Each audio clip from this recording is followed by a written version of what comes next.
देश में अस्थिरता लाने के लिए, मोदी गवर्नमेंट के अंदर अस्थिरता लाने के लिए हमारे देश में जो रेलवेज़ हैं उसको डीरेल करने की कोशिश की जा रही है। इतना बड़ा षड्यंत्र रचा जा रहा है, क्योंकि आपको पता है कि एक दिन में हमारे यहाँ रेल्स पे 2 करोड़ जो लोग हैं वो यात्रा करते हैं। तो आप ये सोचिए कि अगर इस पूरे नेटवर्क में अस्थिरता लाई जाएगी तो गवर्नमेंट के अंदर तो क्या अस्थिरता आएगी, मोदी के अंदर अस्थिरता आएगी। उस चीज़ को लाने के लिए ये किया जा रहा है। पिछले हफ्ते कानपुर में हुई घटना और अब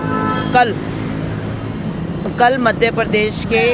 जबलपुर में ये घटना होते होते बची। उसमें क्या है कि 2:30 बजे ये ट्रेन गई वहाँ से, Sabarmati express from Varanasi to Ahmedabad. उसमें बाद में देखा गया कि 15-15 फीट की जो आयरन रॉड्स हैं वो रेलवे लाइन की पटरीज पे डाली गई, ताकि जब उसके ऊपर से रेल जाए तो वो डी रेल हो जाए और मैक्सिमम टू मैक्सिमम जो डब्बे हैं वो डी रेल हो जाए और सैकड़ों लोगों की जान जा सकती थी। ये तो किसी तरीके से ये दुर्घटना होते होते बच गई, क्योंकि वहाँ पर जो ट्रेन थी वो बहुत ही धीरे चल रही थी, उसकी स्पीड बहुत कम थी। और उससे 1 घंटा पहले, ये रात के 2:30 बजे की घटना है, और उससे 1 घंटा पहले जब चेकिंग हुई तो वहाँ पे पटना एक्सप्रेस गई थी 1 घंटा पहले, जो कि बिल्कुल तरीके से वहाँ से चली गई। और उसके बाद हमेशा चेकिंग होती है, जैसे एक ट्रेन जाती है तो दूसरी ट्रेन आती है तो पूरी चेकिंग होती है। तो वहाँ पे चेकिंग की गई कि वहाँ पे रेलवे लाइंस पे उस टाइम पे कुछ नहीं था, पर उस जो 1-1.5 घंटे का इंटरवल था उसके अंदर किसने वहाँ पे रेलवे लाइंस के साथ छेड़खानी करी कि इतनी बड़ी बड़ी आयरन रॉड्स उसके ऊपर बिछाई गई। अब कारण क्या है कि जो हमारा जो है 1.25 लाख किलोमीटर का नेटवर्क है इंडियन रेलवेज़ का। अब इतने बड़े नेटवर्क पे ना तो जगह जगह सीसीटीवी लग सकता है, ना कि उसको बाउंड्री करने के लिए दीवारें लग सकती हैं, क्योंकि ये बहुत बड़ा नेटवर्क है। और ऐसे हमारे देश में नहीं, फॉरेन और कंट्रीज़ में भी सेम टू सेम ऐसा है। इसलिए और यहाँ पे जुर्माना भी क्या है कि अगर कोई भी व्यक्ति रेलवे पटरी के साथ अवरोध पैदा करता हुआ दिखा या कुछ छेड़छाड़ करता हुआ दिखा तो उसको 1000 रुपये का जुर्माना है, यानी कि जुर्माना भी बहुत कम है। इसलिए ये पता नहीं लगा, पर ऑब्वियसली किसी ने उस 1-1.5 घंटे के इंटरवल में किसी की इतनी हिम्मत हुई कि उसने इतनी बड़ी बड़ी आयरन रॉड्स रेलवे पटरी पे डाली, जिससे क्या है कि बहुत बड़ी दुर्घटना हो सकती थी। अगर ये दुर्घटना होती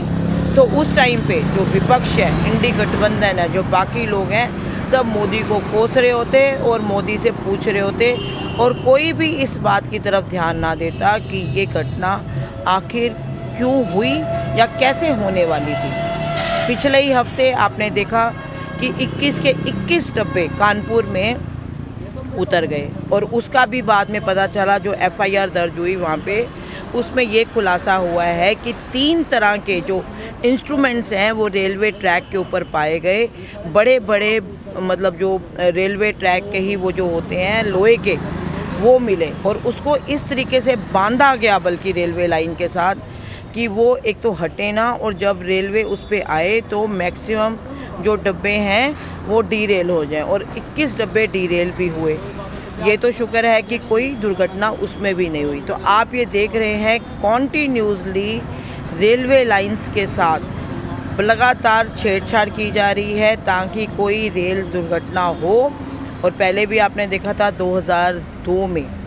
कैसे गोदावरा कांड के अंदर जब कार सेवक आ रहे थे तो गुजरात के अंदर ही मैक्सिमम जो है लोगों को, जो रेलवे लाइंस के जो डब्बे हैं उनको जिंदा ही जला दिया गया था, वो भी एक गुजरात था। तो इसलिए हमारे जो विपक्ष के लोग हैं या बाहर की जो तत्व हैं जो नहीं चाहते कि तीसरी बार मोदी गवर्नमेंट क्यों आ गई है, तो उनको अस्थिर करने के लिए इतनी बड़ी साजिश रच रहे हैं कि किसी भी तरीके से रेलवे का कुछ ऐसा हो जाए जिससे क्या है कि मैक्सिमम लोगों की मौत हो जाए और ये गवर्नमेंट अस्थिर हो जाए।